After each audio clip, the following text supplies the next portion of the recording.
Bismillahirrahmanirrahim. Assalamualaikum warahmatullahi wabarakatuh. Waalaikumsalam warahmatullahi wabarakatuh. Ya, kami dari kelompok berapa ya? Kelompok 6 ingin presentasikan bab 6 kertas kerja pemeriksaan atau audit working paper. Sebelum kita mulai presentasinya, lebih baiknya kita perkenalan dulu. Kelompok 6 beranggotakan saya sendiri, Alif Novel Effendi. Yang kedua, Chandra Adi Puspita. Yang ketiga, Anissa Sekar Yunita. Yang keempat, Erisa Marleni. Jadi langsung saja kita ke materi. Yang pertama, pengertian kertas kerja pemeriksaan. Kertas kerja pemeriksaan adalah semua berkas-berkas yang dikumpulkan oleh auditor dalam menjalankan pemeriksaan yang berasal dari yang pertama itu dari pihak klien. Terus yang kedua dari pihak yang dibuat auditor. Yang ketiga dari pihak ketiga. Terus selanjutnya ada tujuan kertas kerja pemeriksaan. Tujuan kertas kerja pemeriksaan itu yang pertama, mendukung opini auditor mengenai laporan keuangan. Yang kedua, sebagai bukti bahwa auditor telah melaksanakan pelaksanaan sesuai dengan standar profesional akuntansi publik, atau ya itulah standar akuntansi publik.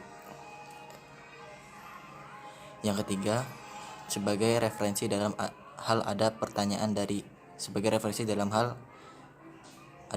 dari yang pertama pihak pajak, yang kedua pihak bank, yang ketiga pihak klien. Terus tujuan selanjutnya yang keempat, sebagai salah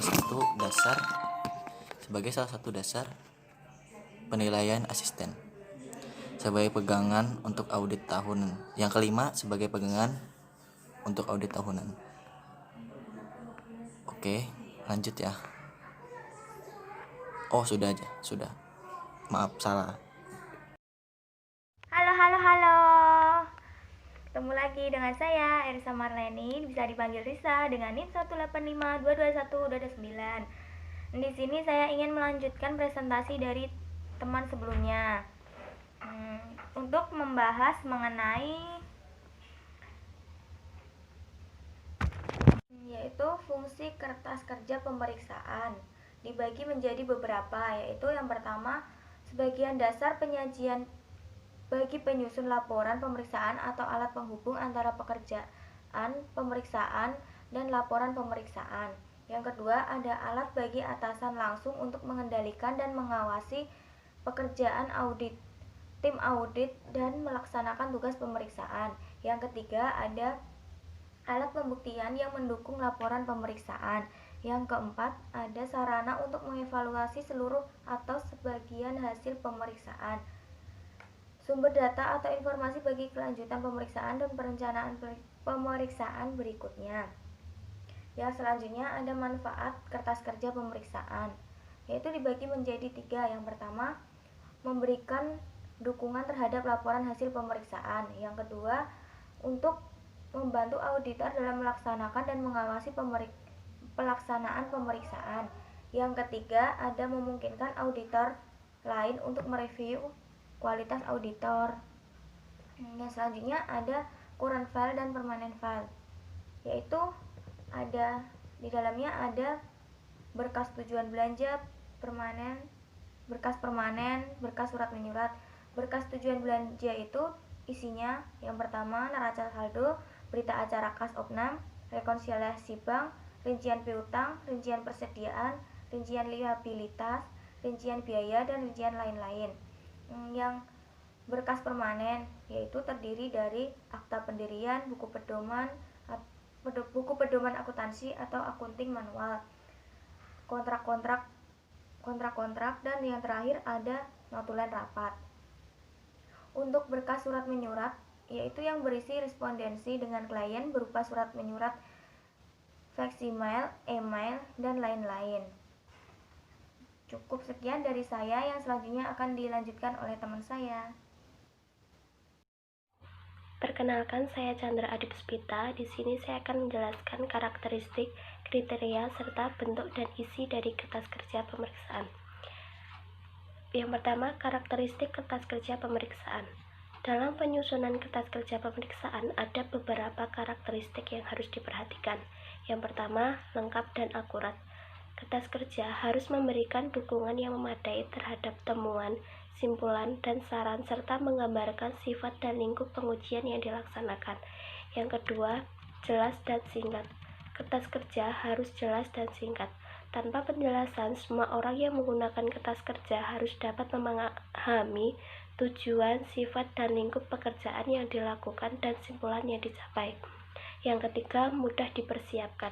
Kertas kerja harus mudah untuk dibuat. Hal ini dapat dicapai dengan menggunakan jadwal organisasi, peralatan standar audit yang belum dicetak, dan format standar kertas kerja yang umum yang dihasilkan dengan menggunakan database atau word processor. Yang keempat, mudah dimengerti dan berurutan. Kertas kerja harus rapih dan mudah dipahami. Jika tidak, kegunaan kertas kerja dalam pembuatan laporan akan terbatas dan kertas kerja itu akan kehilangan nilainya sebagai bukti pemeriksaan. Yang kelima, relevan. Informasi yang terdapat dalam kertas kerja harus dibatasi hanya untuk hal-hal yang secara material penting, mendasar, dan berguna dengan tujuan yang ditetapkan dalam penugasan. Yang keenam, terorganisasi dan dalam struktur. Kertas kerja harus diorganisasikan dan menuju struktur konsisten. Dan yang terakhir, mudah untuk direview. Selanjutnya, kriteria untuk pembuatan kertas kerja yang baik. Agar kertas kerja pemeriksaan mempunyai manfaat yang optimal, harus dipenuhi kriteria sebagai berikut. Yang pertama, kertas kerja pemeriksaan harus mempunyai tujuan. Yang kedua, harus dicegah menulis kembali kertas kerja pemeriksaan, sebab banyak kerugian yang ditanggung, yaitu membuang waktu dan dapat salah menyalin. Yang ketiga, dalam kriteria kertas kerja pemeriksaan harus dijelaskan prosedur audit apa yang dilakukan dengan menggunakan audit trademark. Yang keempat, kertas kerja pemeriksaan harus diindeks atau di cross index. Yang kelima, kertas kerja harus diparaf oleh orang yang membuat dan mereview working paper sehingga dapat diketahui siapa yang bertanggung jawab dalam kertas kerja tersebut. Yang keenam, setiap pertanyaan yang timbul pada review notes harus terjawab. Tidak boleh ada open question, pertanyaan yang belum terjawab. Yang ketujuh, pada kertas kerja harus dicantumkan yang pertama, sifat dari perkiraan yang diperiksa. Yang kedua, prosedur pemeriksaan yang dilakukan. Yang ketiga, kesimpulan mengenai kewajaran perkiraan yang diperiksa. Selanjutnya, hal-hal yang harus ditambahkan dalam kertas kerja pemeriksaan. Pertama, kertas kerja pemeriksaan harus rapi dan bersih. Yang kedua, kertas kerja pemeriksaan harus mudah dibaca dan jelas. Yang ketiga, jangan hanya mengfotokopi data dari klien tanpa diberi suatu penjelasan. Yang kesembilan, di bagian muka file kertas pemeriksaan harus dimasukkan daftar isi dan indeks kertas pemeriksaan dan contoh paraf seluruh tim pemeriksaan yang terlibat dalam penugasan audit. Selanjutnya, bentuk dan isi dari kertas kerja pemeriksaan. Bentuk dan isi kertas kerja pemeriksaan harus dirancang sedemikian rupa sehingga sesuai dengan kondisi masing-masing auditor. Isi kertas kerja biasanya berisi dokumen yang memperlihatkan, pertama, telah dilaksanakan standar pekerjaan lapangan pertama, yaitu pemeriksaan telah direncanakan dan disupervisi dengan baik. Yang kedua, telah dilaksanakan standar pekerjaan lapangan kedua, yaitu pemahaman memadai atas pengendalian intern telah diperoleh untuk merencanakan audit dan menentukan sifat saat lingkup pengujian yang telah dilakukan. Yang terakhir, telah dilaksanakan standar pekerjaan lapangan ketiga, yaitu bukti audit telah diperoleh, prosedur audit telah diterapkan, dan pengujian telah dilaksanakan yang memberikan bukti kompeten yang cukup sebagai dasar memadai untuk menyatakan pendapat atas laporan keuangan auditor. Itulah sedikit penjelasan tentang karakteristik, kriteria, serta bentuk dan isi dari kertas kerja pemeriksaan. Selanjutnya akan dilanjutkan oleh teman saya. Di sini saya akan menjelaskan mengenai pemilikan dan penyimpanan kertas kerja pemeriksaan. Yang pertama, kertas kerja pemeriksaan adalah milik akuntan publik.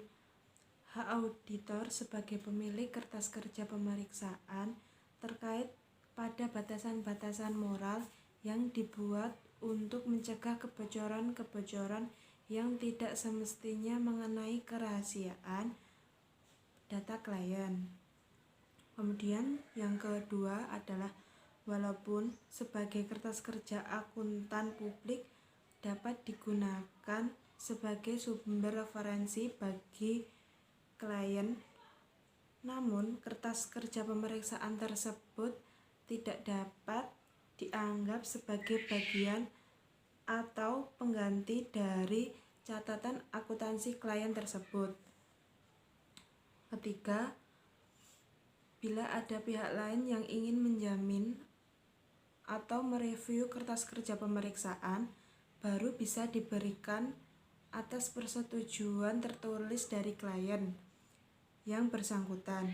Sebaiknya hanya bagian diperlukan saja yang dipinjam atau diperlihatkan.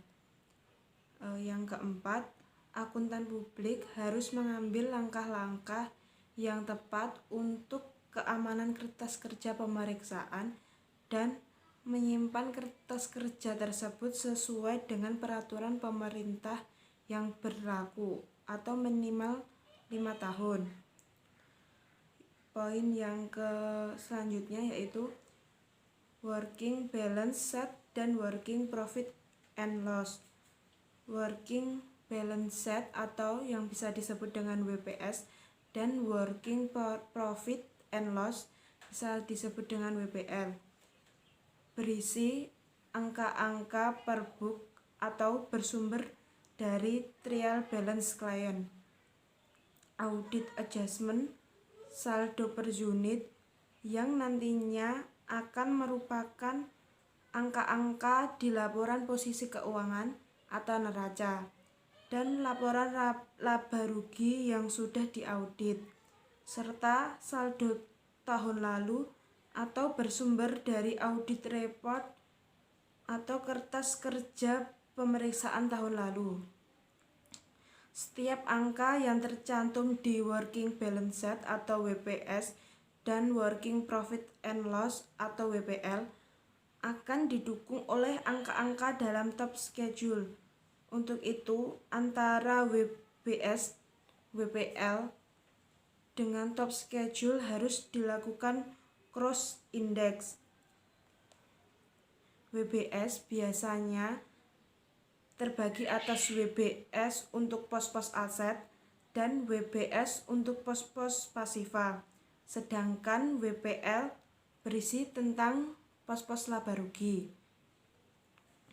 Poin selanjutnya adalah top schedule dan sporting schedule. Angka-angka dalam top schedule akan didukung oleh angka-angka dalam sporting schedule.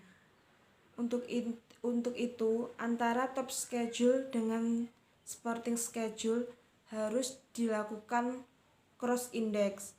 Top schedule akan memperlihatkan saldo per book, yaitu bersumber dari trial balance klien, audit adjustment, saldo per audit, serta saldo tahun lalu atau bersumber dari kertas pemeriksaan tahun lalu. Top schedule biasanya dicantumkan kesimpulan atas pos yang bersangkutan. Sifat perkiraannya, prosedur audit yang dilakukan beserta tick mark, audit adjustment yang diusulkan auditor dan diterima klien harus tercantum dalam sporting schedule. Di semua top schedule dan sporting schedule harus dicantumkan indeks working paper. Sekian presentasi dari kelompok 6. Apabila ada salahnya, mohon maaf yang sebesar-besarnya. Wassalamualaikum warahmatullahi wabarakatuh.